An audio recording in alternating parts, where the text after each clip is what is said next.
Hello everyone, I'm here to presentation the September 30 movement of the Indonesian Communist Party, G30S PKI. The reason why I make this presentation to complete my English mid test.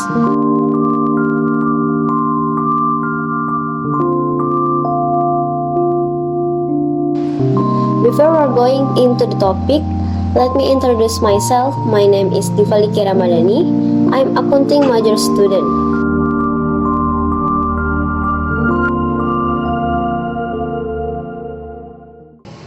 The September 30 movement of the Indonesian Communist Party, G30S PKI, has deep historical roots, marked by various dynamics that influenced the rise of the communism in Indonesia. The reason I choose this topic is that I want to explain the background and impact of this event on our Indonesia. And also, I'm very passionate about Indonesian history before and after independence. In 1948, after Indonesia declared its independence, various groups with different ideology appeared, seeking to influence the direction of the new government. One of these was Indonesian Communist Party, PKI, which promoted a communist ideology. The history before 1960. 1948 Rebellion, Musso. Musso was took over PKI leadership and decided to pursue communism in Indonesia more aggressively. On September 18, 1948, PKI proclaimed that Republic of Soviet Indonesia in Madiun, East Java. This rebellion met with a strong response from the government led by President Sukarno. The Indonesian army, under General Sudirman, quickly crushed the oppressing. Musso was killed during the operation, and many PKI members were arrested and executed. Fun fact, Musso was a close friend of Ir Soekarno when they both lived in Surabaya. The picture on the slide here, he was Musso. The history before 1960. The NID leadership. Okay. After the defeat in Madiun, the PKI was weakened. However, in 1950, under the leadership of Dipa Nusantara, the NID, the PKI shifted away from armed rebellion, instead opting for a political approach to gain popular support. IDID and the PKI gradually got closer with President Sukarno at the time. During the guided democracy era, after the rise, Sukarno introduced Nasakom, nationalism, religion, and communism as the national ideology, and the PKI gained an important role in the government. The year 1960, rising tension in the 1960.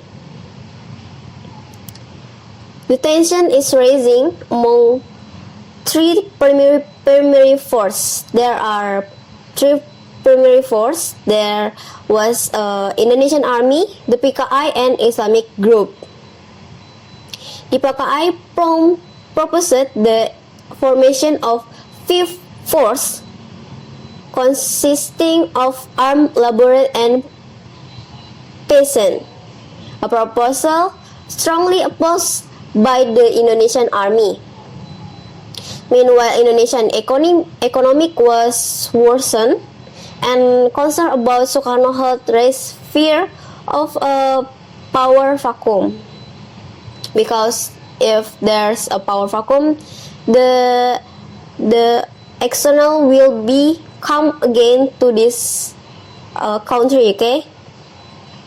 Then, between September 30 and October 1, a group of military officers claiming that to be a September 30 movement, G30S, abducted and killed 6 army general and 1 officer.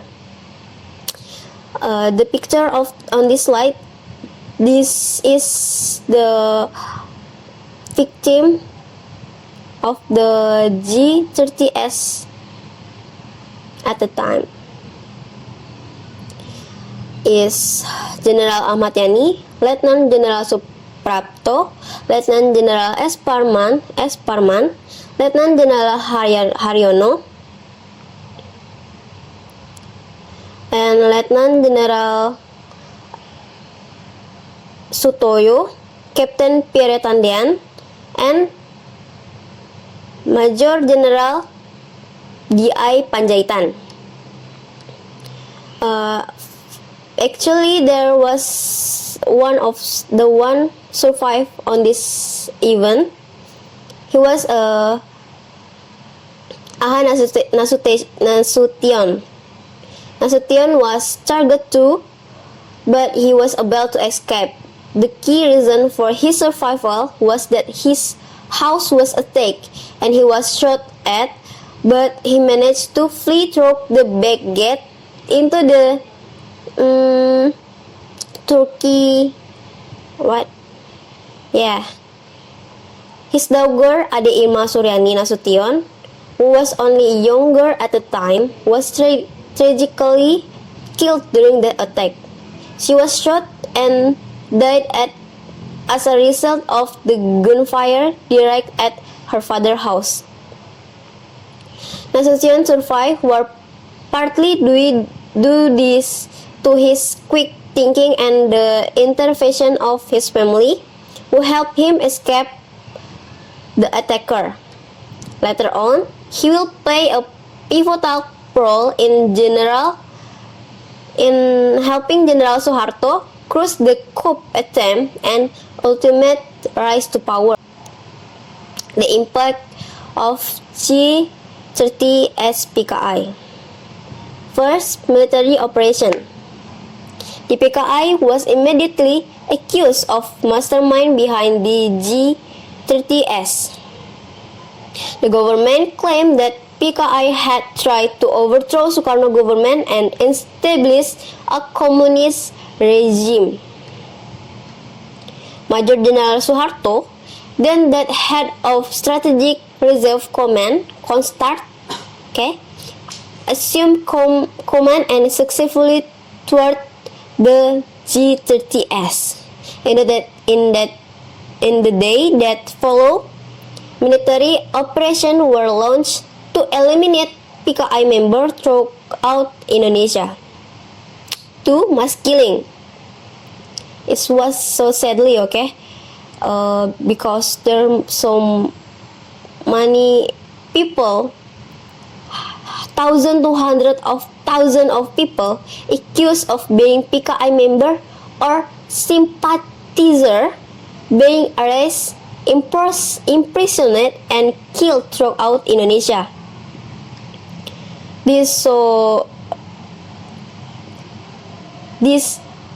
left a lasting trauma in Indonesian society. Sukarno removal from power. It's 3. In the 1966, Suharto received the March 11 Order Super Semar from Sukarno, which ultimately served as the foundation for him to take over power. He became the president at the time. Suharto then became president in 1967, marking to the beginning of the new order era. 4. Banning the PKI. After the G30S, the PKI was banned and designated as forbidden organization in Indonesia.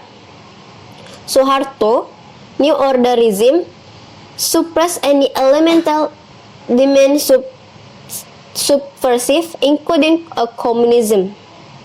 This crackdown on the PKI created a sharp divide between hero and traitor in Indonesia history, drastically altering the country political landscape. Oh, we not blink on, 놓칠 수 없어. That's all I can to tell you guys. So thank you for hearing me 즐겨봐 blink on. at the end. Thank you and bye bye.